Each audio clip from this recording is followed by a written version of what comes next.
Yeah, look, I've been part of a lot of these international competitions as a coach now and a player. And the games, you don't always know what to expect. You have a plan going in, but they're always just so interesting. And this was another one, which, at the end it could go either way. They're putting some pressure on us, but our team found themselves ahead, and I'm really proud that we play for our trophy on Sunday.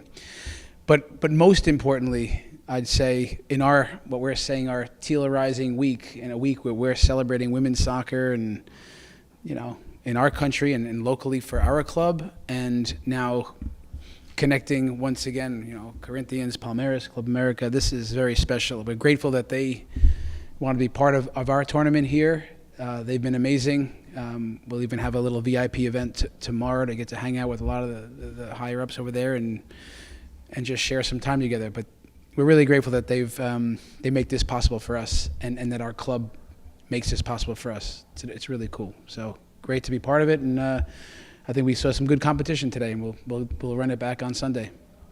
All right, we'll open it up to questions. Please state your name and your outlet. Daniel Sperry, Kansas City Star. Coach, just the game out there, you guys were up 1-0, and then all of a sudden, the Corinthians gets that leveler. I know with the amount of inexperience on the field at that time, I think there might have been questions of where does this go from here? What do you like about the way that team responded kind of after that match getting leveled than the way it did and going and finding the winner? Well, I give Corinthians credit that they never gave up, and they pushed in a game that, what does the game mean? But it means a lot. We know that to them and to us, and that was clear. And I also give our team credit because when we concede, we once again, this team responds, and we score a great goal. And Izzy comes in and helps get it, and Haley Hopkins was a big part of that one to drive with the ball and set that one up. And then, Avery buries it with the header. But listen, you're on the sideline, and we know we're playing in structure, we're doing certain things, but you can't control everything, and the players figured it out, and that's a big part of it. When they're committing a lot of numbers, which means they're going to create some chaos, and we're going to get some transition. That's kind of what it felt like, and at the end we locked it down in a 5-4-1, and we had a little bit more control with Kayla Sharples comes in, but.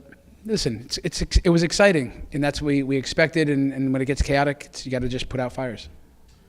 Maybe just kind of speak to the trust. There was a couple of KC Current 2 players that you put out there. Why throw them in a match like this, and where did that trust come from for them to not only get those minutes but also kind of deliver in the way that they did?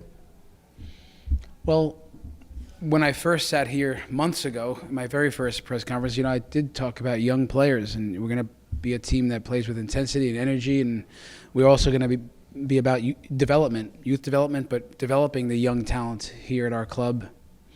And it's not just words, right? So we've have countless examples already, or a number of examples in the first few months here, and tonight was no different. That of course we want to keep building on let's call it the first games of the year. And the Gotham one for sure. So tonight you want to build, but at the same time for Lola Banta and Gabby Robinson and Temwa, we also have an opportunity to get players now ready for Sunday to ramp up their minutes and protect them as they just coming off some things. So we love playing the young players. They also understand, especially our young players, intensity and energy and the way we play. And they showed that tonight. They all came in and did a nice job. And imagine Avery with the goals she gets. It's all of our teammates are here from the second team, which is really cool to see the support. And, we do talk about being one club, and it's another example of that. Chad Smith, KC Soccer Journal. Kind of expand on those kind of 3-4 players from the KC Current 2. How do you and your staff go about choosing those 4 to be the ones that come up? Yeah, look, we were fortunate to have our second team with us our entire preseason in California, which meant we were staggering trainings. And my staff were able to watch those training sessions. The head coach of that team, Vasil, does an excellent job with that team. And we talk about training sessions. We have an aligned philosophy. We're sharing ideas back and forth. And we get to know all of those players. So by the time preseason is done, we really have a good grasp on, the players that are really making the jump and moving themselves closer, and we used a lot of them. So even now, the training times are a little bit tight together sometimes, but this big interaction. So part of it, and then all the scrimmages that they have here, whether even online, we can see them, we watch them play, and then there's lots of discussion with the head coach over there. So when we make the decision to say, okay, how do we round out our roster, we have a few in our mind, and we check with the second team head coach. We want to know the attitudes, who's excelling, who deserves these minutes, and then we, as a club, make the decision.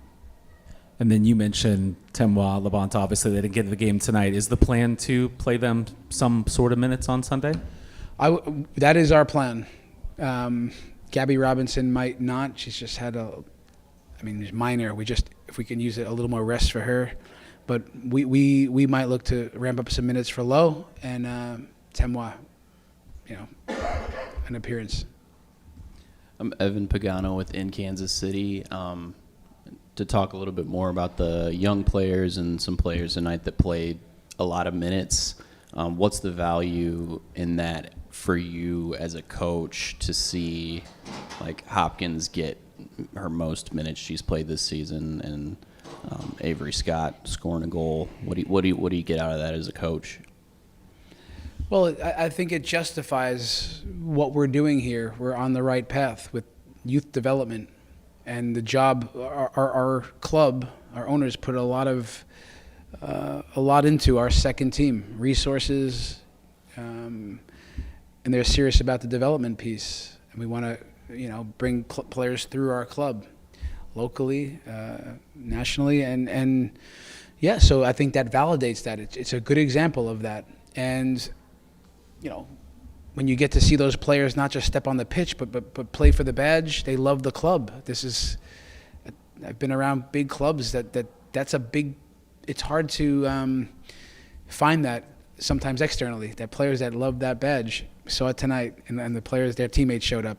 For Haley Hopkins, listen, she's had a good start to the year. She's energetic. She plays with real passion. I think she emulates in a lot of ways what we want to look like, with intensity and what it means to step on that pitch. And we say it's a hard chair to get into around here, and I think she's fighting for that, and she showed it tonight. So she showed she's versatile on the front line, and she played the striker and out wide and helped set up that second goal, which was great. Okay, we've probably got time for two more. So Tom Pursley, Shea Butter FC. Coach, this was the first match under your tenure where you were able to score first on your opponent. How much easier does that make film session when you watch the tape with the players, knowing that how you're able to control the match a little bit better, being on the front foot? Yeah, look, it's always our plan to score first and to score goals, and we want to be able to put players in position to create and score. So scoring first is statistically puts you in a better spot to win the game, and it was good to play from the front.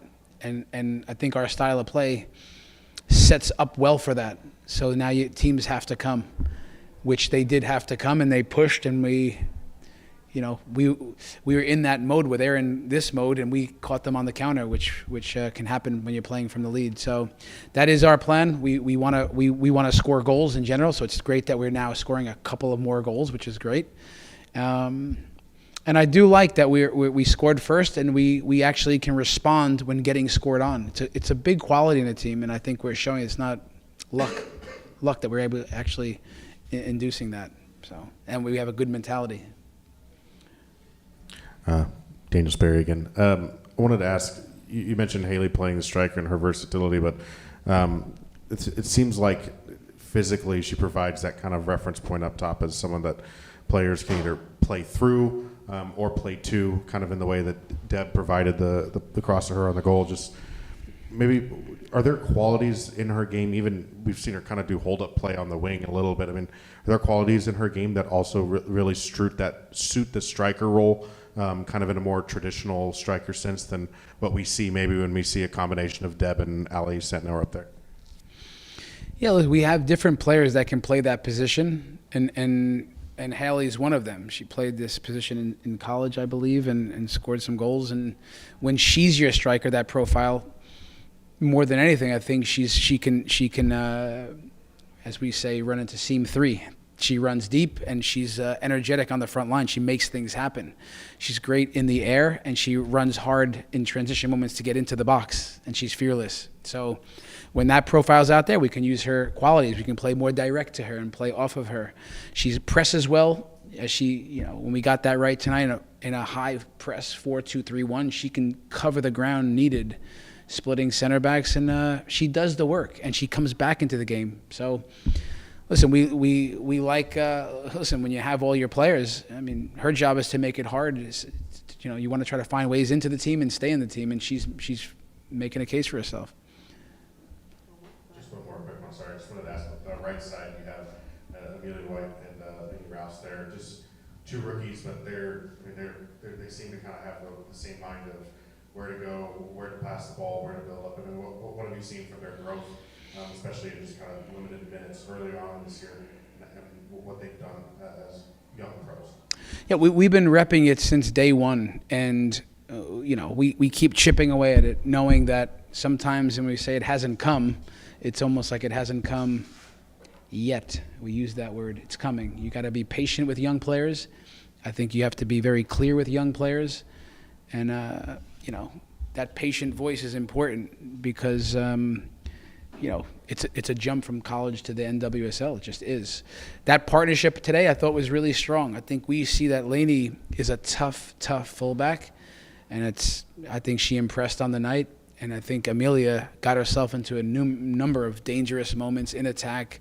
I helped get the goal, the first one, and I thought it was really clear tonight what she was trying to do. And together they had some nice moments where they got on the same page, which is kind of cool because I think these players first develop a nice connection off the pitch, that young group, and you can throw Colo in that, and they got their crew, and they got their nails done a certain way. They got it going, and which actually, when you get that chemistry off the field, you can see it sometimes on the field. I see them talking out there, and yeah, that stuff's only going to grow, and they're going to keep getting on the same page with what they're trying to do and what we're all trying to do. Perfect. Coach, thank you. All right. Thanks, everyone, for being here. Thank you.